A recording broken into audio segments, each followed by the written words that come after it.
Hi folks, this is Alistair. This week's story contains overt racist language, including use of the N-word, as well as extreme sexism and misogyny. If any of those elements are likely to be traumatic for you, please step away. We promise none of us will be offended, and we will see you next week. Otherwise, here we go.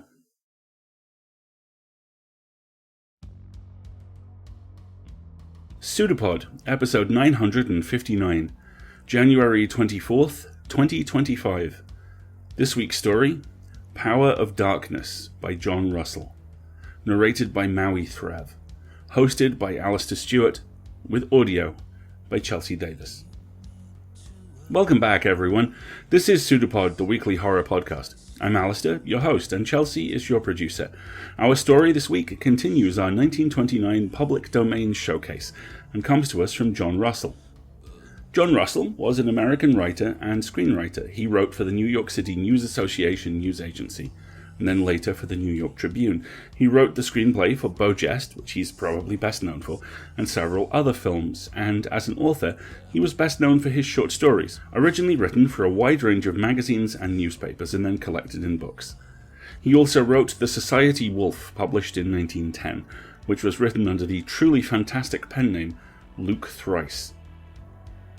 Our narrator this week is the excellent Maui Threv. Maui was born in the swamps of South Georgia, where he was orphaned as a child by a pack of wild dogs. He was adopted by a family of gators who named him Maui Threv, which in their language means mechanical frog music. He was taught the ways of swamp music and the Moog synthesizer by a razorback and a panther. His own music has been featured over in episodes of PseudoPod.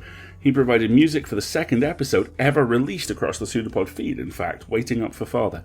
He is also responsible for the outro music for the Larry Tidar story, Set Down This, and he has expanded his sonic territory across all 100,000 watts of WREK in Atlanta, where you can listen to the Mobius every Wednesday night.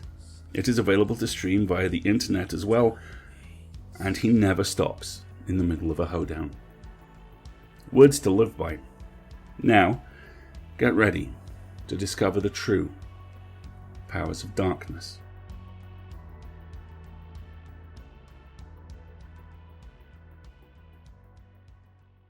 Powers of Darkness by John Russell. Narrated by Maui Threv. Nickerson, R.M., failed in judgment concerning his guest Dobell.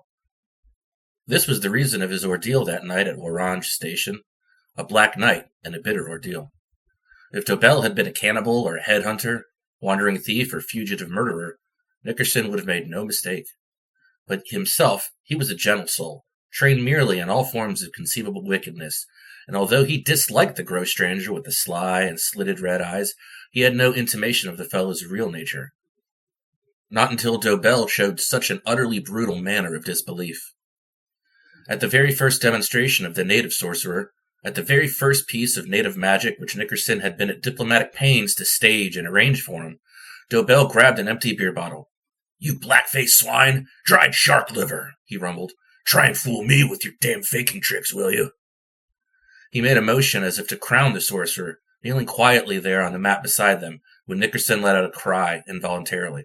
"For God's sake, stop it, Dobell! Stop it, I say, you drunken idiot! The man's my friend!" Evidently, Dobell had not really meant it just then. It was rather his line of humor, his revealing gesture, for he stopped and put down the bottle and leaned back in his chair again with a grunt. The two white men were sitting at dinner in Nickerson's palisaded station at the far end of the world. By way of information, the far end of the world is Papua. This is not only geographic, it is also entirely authentic, being well known to everybody who has survived it in person. Papua remains the last mystery on this big round globe. It remains largely impenetrable and unpenetrated beyond a coastal strip and a few gold mines. It remains an active hell of heat, fever, violence, and sudden death. In fact, it remains... Whenever a hard-working explorer casts about for some place to get lost and to write his next book, he considers Papua on the map and then goes somewhere else. However, Nickerson was used to it. For some years he had been what is called a resident magistrate in the nominal government thereabouts. This meant that he personated the whole British Empire over a theoretical district of monstrous mountains and reeking jungles. It also meant that he was supposed to control various unconquered tribes of large, muscular, and extremely serious-minded black gentlemen who have been cannibals and headhunters from time immemorial and who see no particular reason why they should change their habits at the behest of strange armed intruders. As if messengers from Mars should suddenly descend upon us and make it all eat grass. But Nickerson had done very well. With his handful of native police, he had won his wilder charges to a moderate righteousness. He liked his work, yes, and he liked his black folk, because he respected them as lost ancestors of ours left over from the Stone Age, with many singular gifts and virtues of their own. So they in turn respected him, and even obeyed him sometimes. Dobell was quite a different person. Nickerson had received him as he did all dispensations, with the same kindly simplicity, and with no more than a vague suspicion that there occurs from time to time such sort of commercial adventurers for the chastening of every colonial administrator, inevitable as the worm in a walnut. Arriving from nowhere, equipped with credentials, a Brazian assurance, and an unholy familiarity with the waterfront dives and lingos of a dozen tropical ports, Dobell had announced himself a coffee planner, proposing to develop the country, in which capacity, of course, he could claim aid, hospitality, and protection at Nickerson's station of Orange. This he managed offhand, and meanwhile conveyed without too much subtlety an opinion of his host's ideas, methods, and general worth that might have provoked the mildest man. But Nickerson, poor chap, he was the mildest man. And thus one word leading to another, and because after all they were the only two whites, outside the brothers at Orange Mission, in a howling wilderness together, the little R.M. had finally invited his uninvited guest to the private proof and demonstration as hereinbefore stated. He was already sorry for it. He was due to be a great deal sorrier. Make him do it again. That's not quite fair, is it? Protested Nickerson. Didn't you say you'd show me some native stuff I couldn't explain? I did, and you couldn't, as many others have tried, and couldn't. Well, you called him a friend, sneered Dobell. Is he afraid to try it over? All this while the sorcerer had stayed resting on his mat beside the table. Certainly there never was a sorcerer less under implication that he should roll up his sleeves. Naked except for a bark strip about his middle, he resembled some image in polished basalt from before the days of Egypt. Anywhere else he would have been amazing.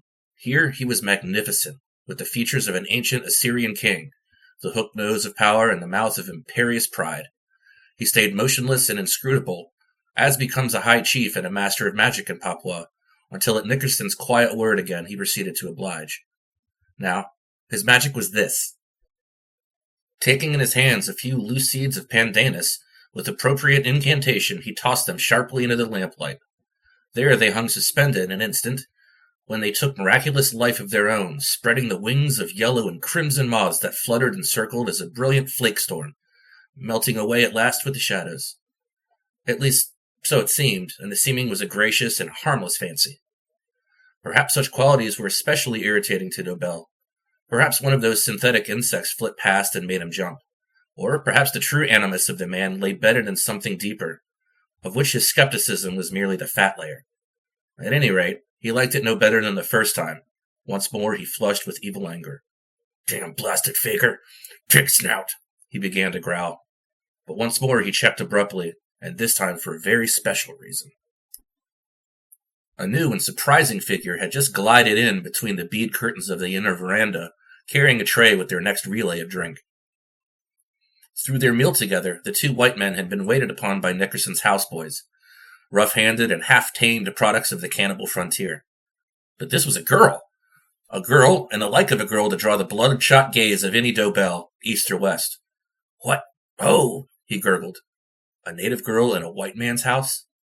What made it better, or worse, she was attracted by any standard, slim and lithe. She wore a single white garment of the sort supplied by missionary enterprise for the suppression, one supposes, of the female form divine. But this garment had been often laundered, and if its effect was not displeasing, the young lady herself seemed not unaware. No. If Old Mother Hubbard had garbed her, Old Mother Eve had endowed this copper-bronze child of hers with something much more elemental. It showed in the provocative face with sweeping lashes. It showed in the willing grace with which she leaned over to pour Dobell's glass. Timidly, yet not too timidly either.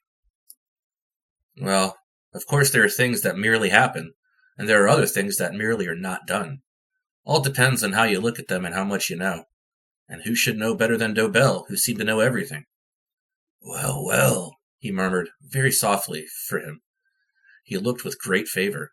He looked with very particular favor. Nickerson was paying the girl no attention whatsoever.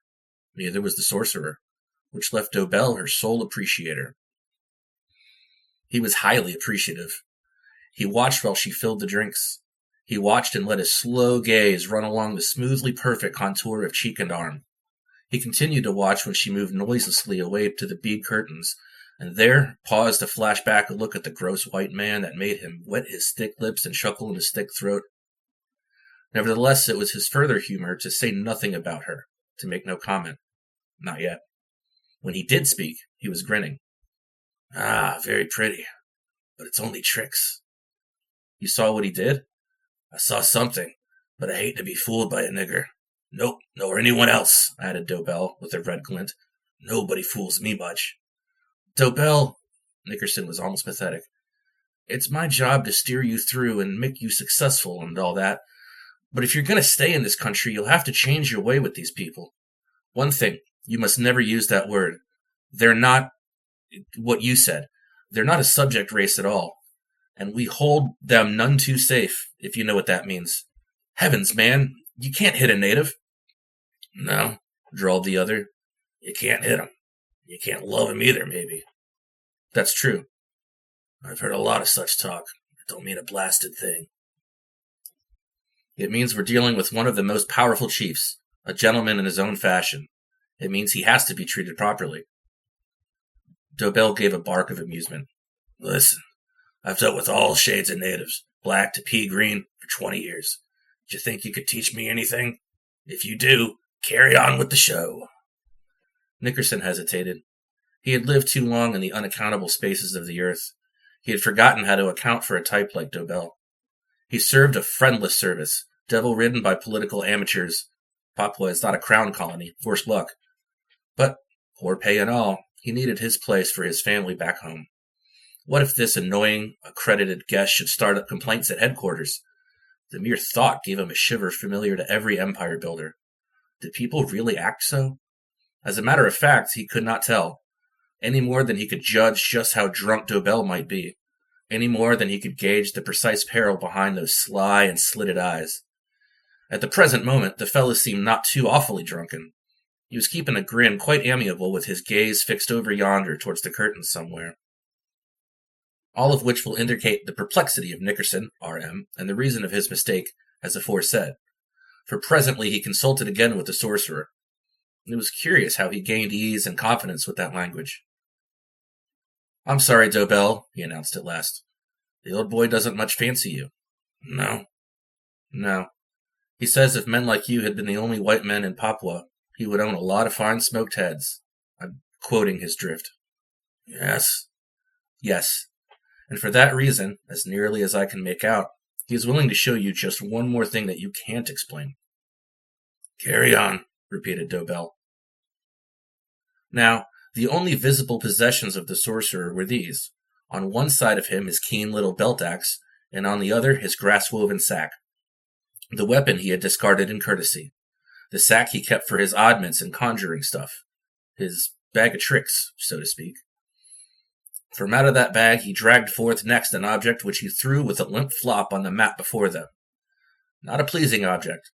It was a baby crocodile about 10 inches long, and quite evidently had passed some time ago from this crocodile vale of tears. It was already blue, the scales loosening from it. He wants you to be sure this creature is dead, explained Nickerson. Ah, guess I know a dead croc. You're sure? Of course, growled Dobell. Then hold tight, said Nickerson. The sorcerer exhibited a fragment of ordinary greenstone, delicately shaped, about the size of an arrowhead. Taking it between finger and thumb like a pencil, he began carefully to stroke the point. Then very gently, very slowly, he stroked the crocodile from head to tail. Some way, but in the way of an artist, he brought to that fantastic employ a silent suspense that grew and grew almost tangibly. Kneeling there in the aura of light, the big black man stroked gently, gently, and slowly, slowly, The result appeared on the dead animal. A pulsation ran through its flanks.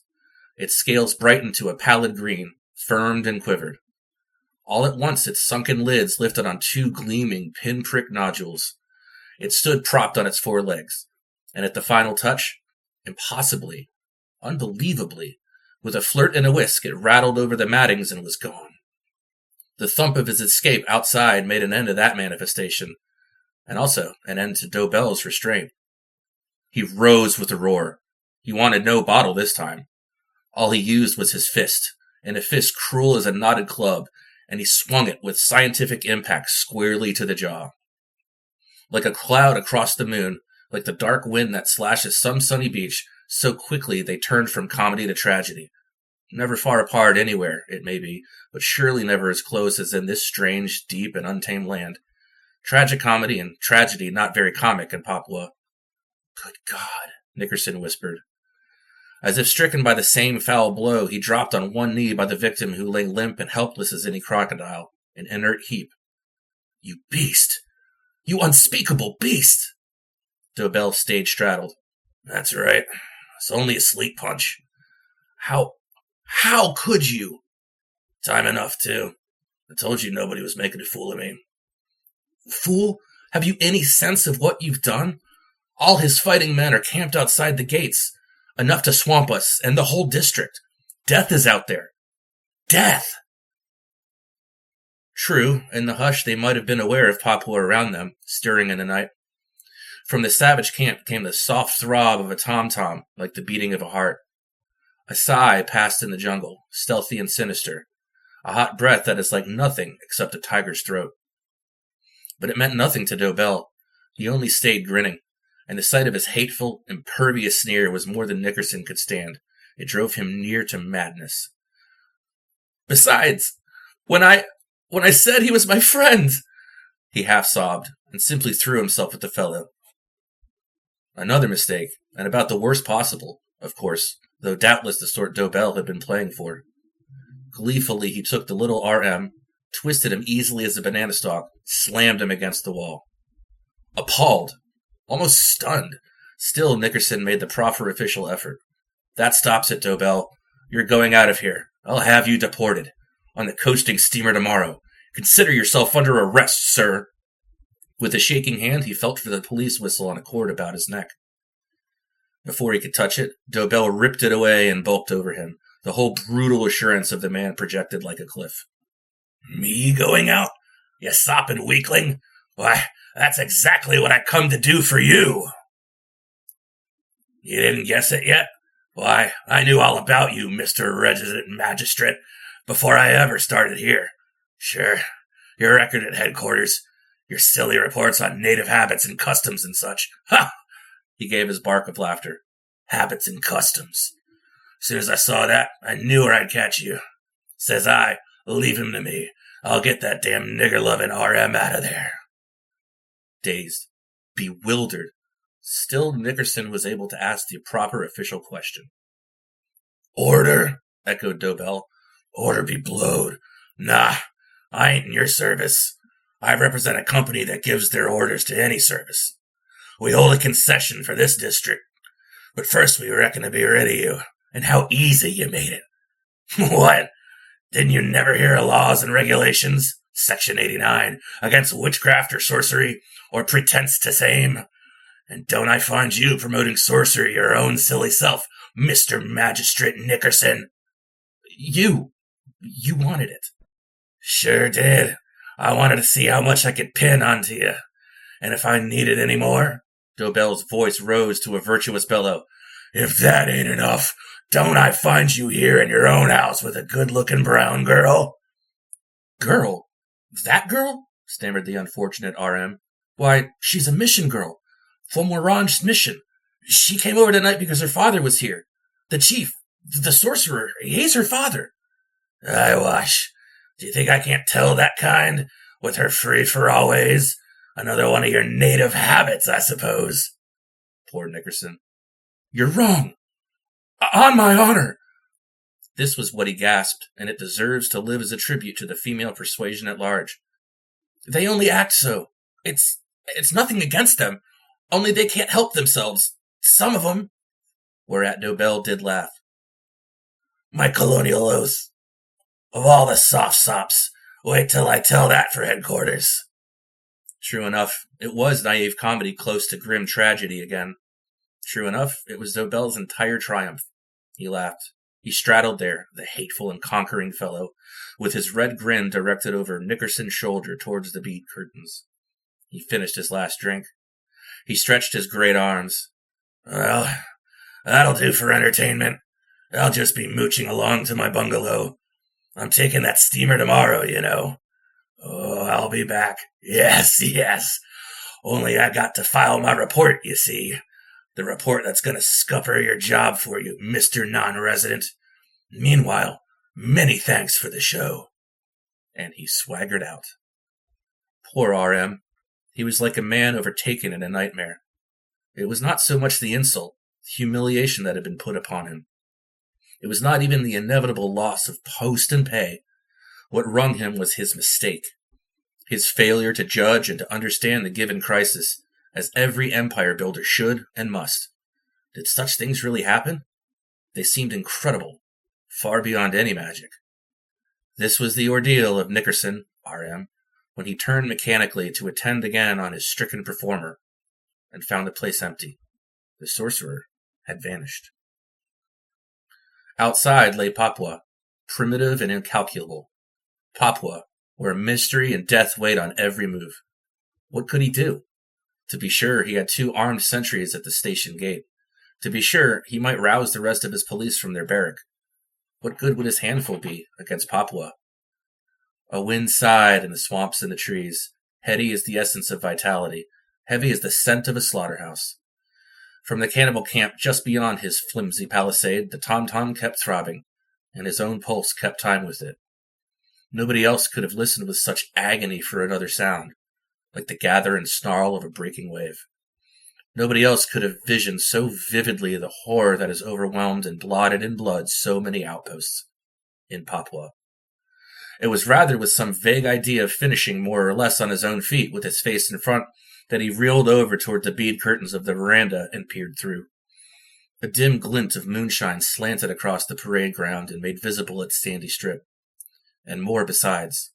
Something curious, curiously illuminated and illuminating.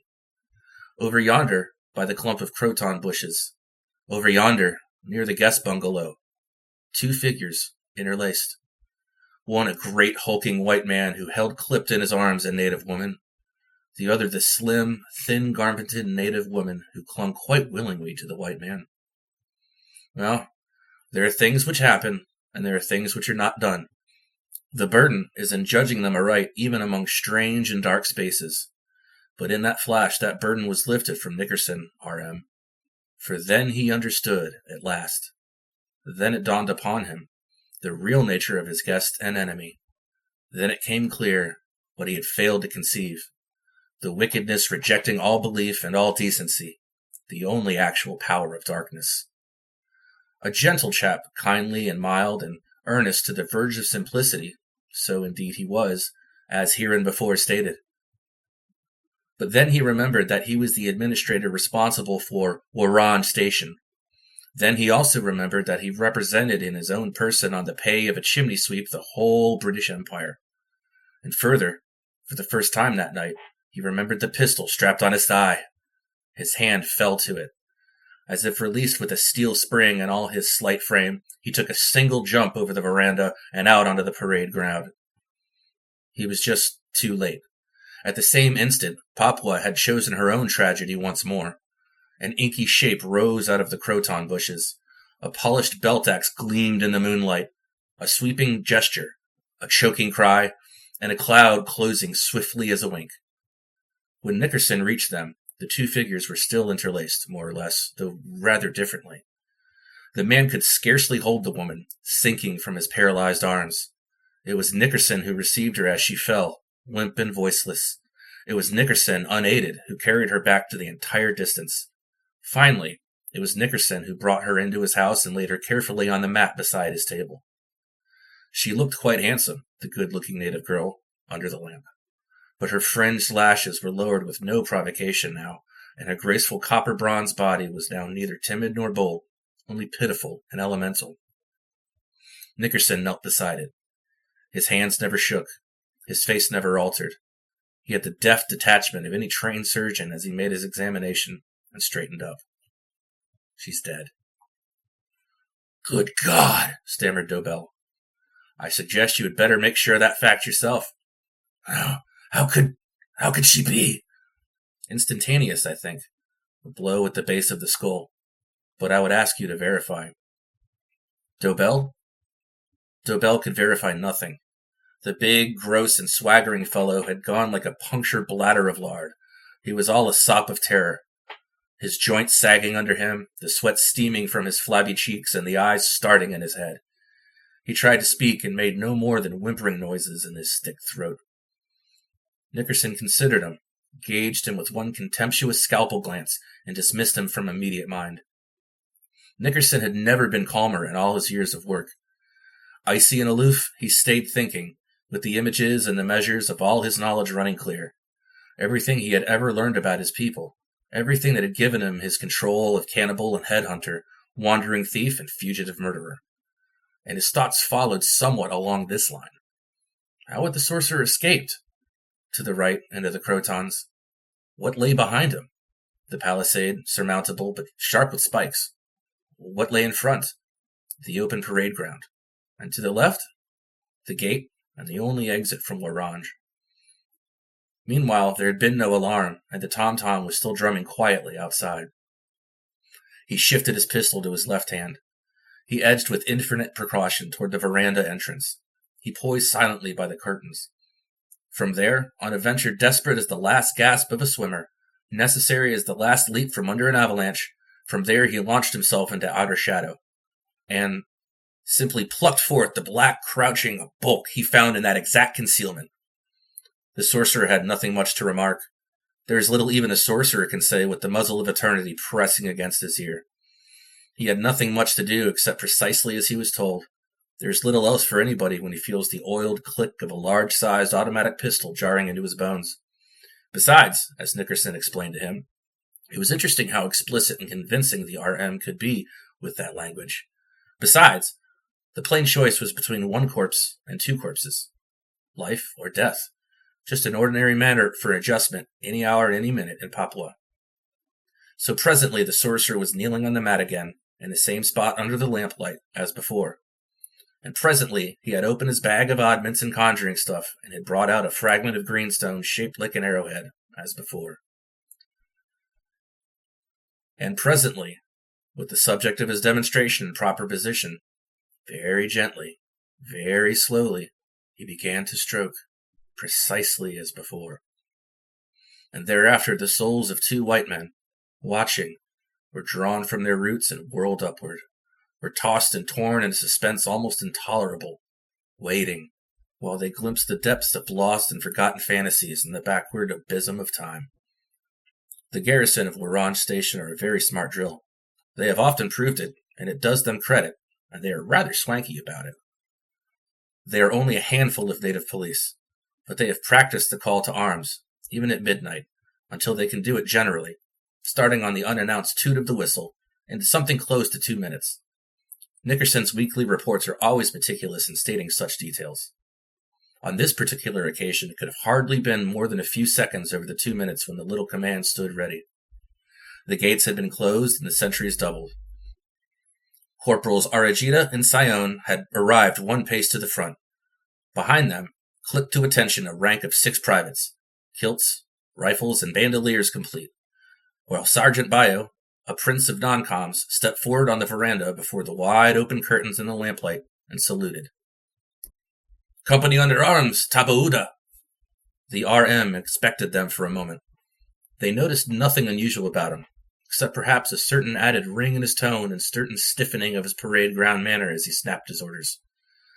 What he said to the corporals was, "Sion and Arajita, you see this fellow black girl? You walk along with her one time to Mission House. You escort her safe and leave her there." Whereat the corporals saluted, received their charge, and trampled away, stolidly. What he said to the sergeant was, "Bayo, you see this fellow white man here? You take him and lock him up in the lockup, with irons if necessary. Tomorrow he goes by the coast steamer, and he does not come back.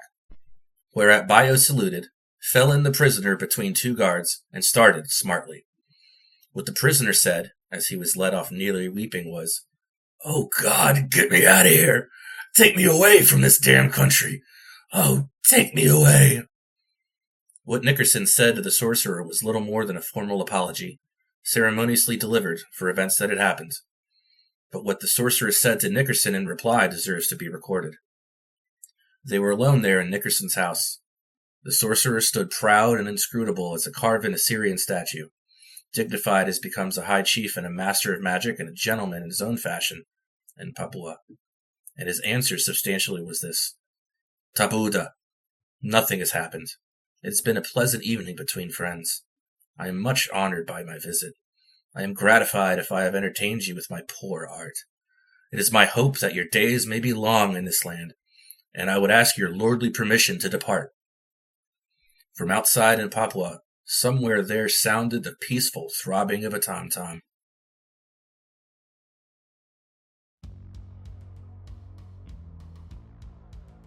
Some notes from our excellent editor, Sean Garrett. Because of colonialism, there are any number of white men disbelieves native magic at his peril stories, and most of them aren't very good. For my money, Pollock and the Porroh Man by H.G. Wells is one of the best. These stories tend to follow a straight-line narrative and are often casually racist while intending the exact opposite effect.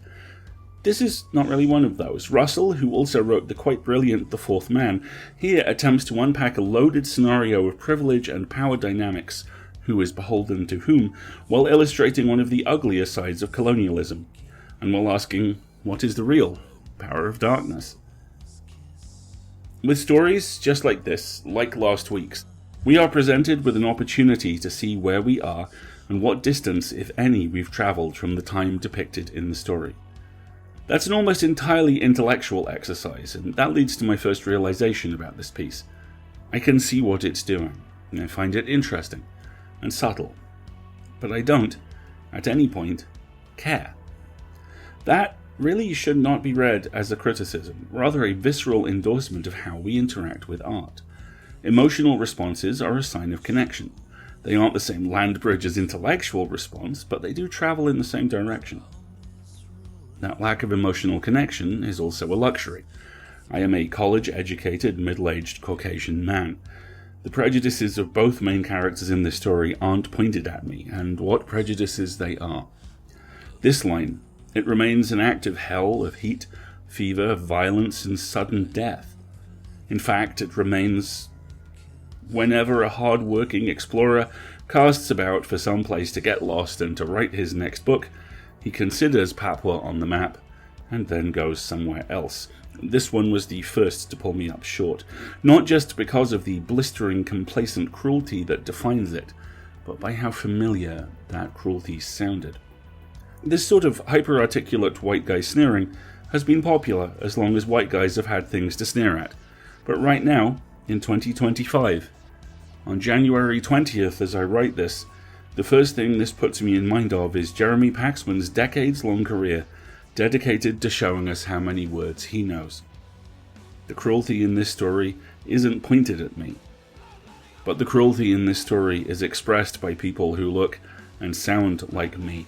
The only difference is in 2025, they have Twitter accounts and live streams as well.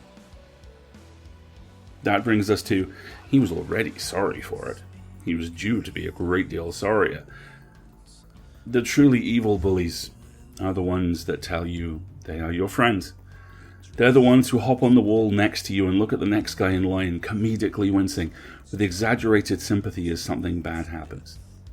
They're the ones who claim they didn't do anything wrong as someone bleeds.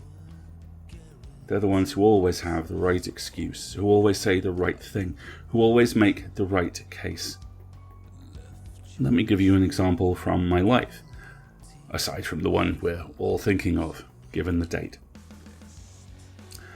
When I was a kid, 2 other boys in my class bullied me mercilessly.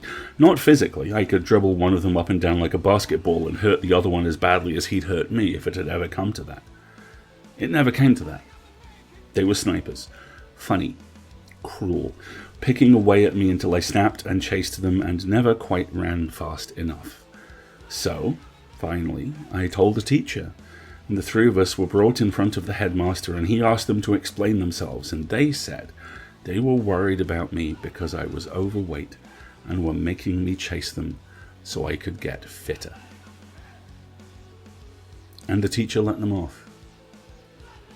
And on that day, I learned that the sound of your respect in authority dying is a lot like the sound of a balloon slowly deflating.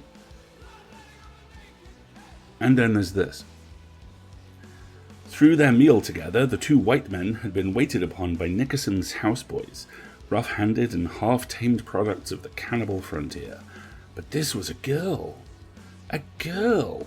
And the likes of a girl to draw the bloodshot gaze of any doble, east or west.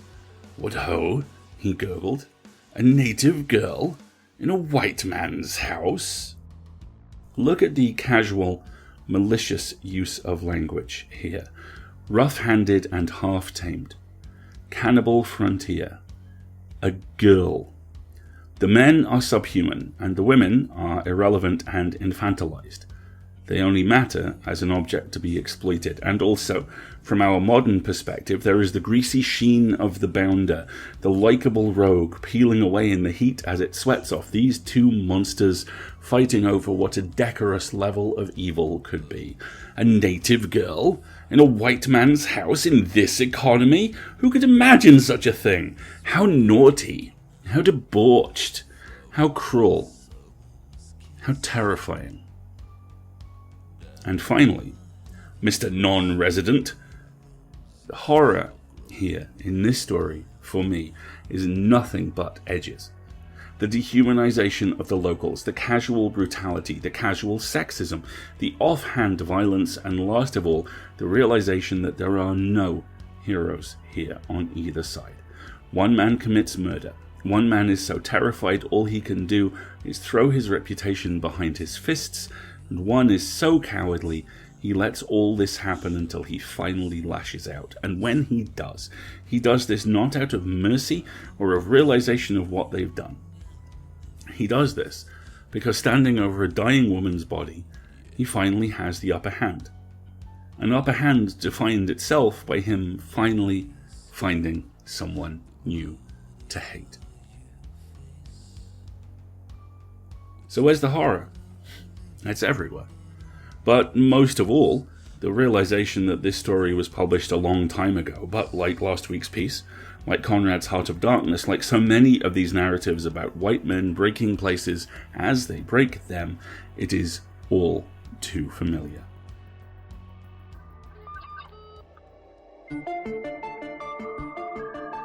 Fear Daily is a podcast that takes you into the shadows of the past, unearthing the 1990s most terrifying tales of monsters, madness, and life after death. Discovered on a forgotten bulletin board server somewhere in Pennsylvania's Rust Belt, these stories are an archive of humanity's strangest encounters with the unknown, as told by the people who experienced them. Written by Brennan Storr, creator of the Ghost Story Guys, and hosted by Brandon Schexnayder of Southern Gothic, Fear Daily is guaranteed to be the stuff of nightmares. Follow Fear Daily now on your favorite podcatcher to receive new episodes Monday through Friday, each and every week. Onto the subject of subscribing and support. PseudoPod is funded by you, our listeners, and we are formally now a non-profit. One-time donations are gratefully received and much appreciated, but what really makes a difference is subscribing.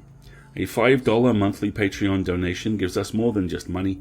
It gives us stability, reliability, dependability, and a well-maintained tower from which to operate, and really big locks on the cellar, and trust us, you want those locks on that door. If you can, please go to pseudopod.org and sign up by clicking on Feed the Pod. If you have any questions about how to support EA and ways to give, please reach out to us at donations@escapeartists.net. And if you can't afford to support us financially, we understand completely. Times are tough. then please consider leaving reviews of our episodes or generally talking about them on whichever form of social media you have been able to survive on this week.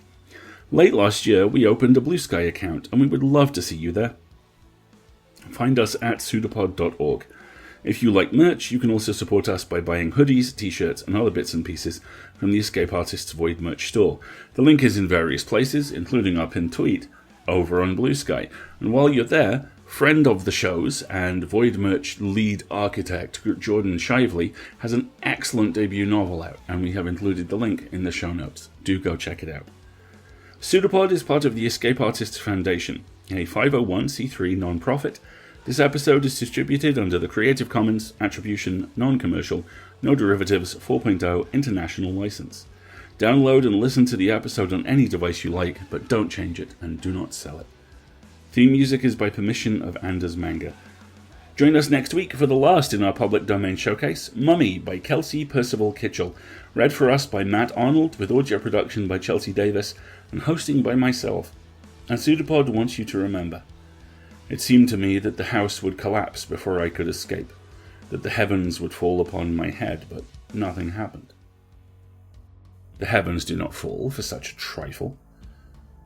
Would they have fallen, I wonder, if I had rendered Kurtz that justice which was his due?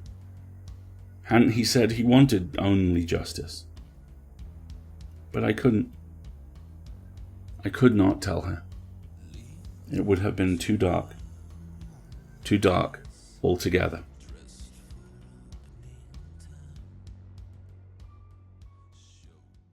An arm appeared from nowhere on the shape, seemingly projected like the pseudopod of a protozoan. It's a pseudopod. It's a big foot. It's all about podcasts these days.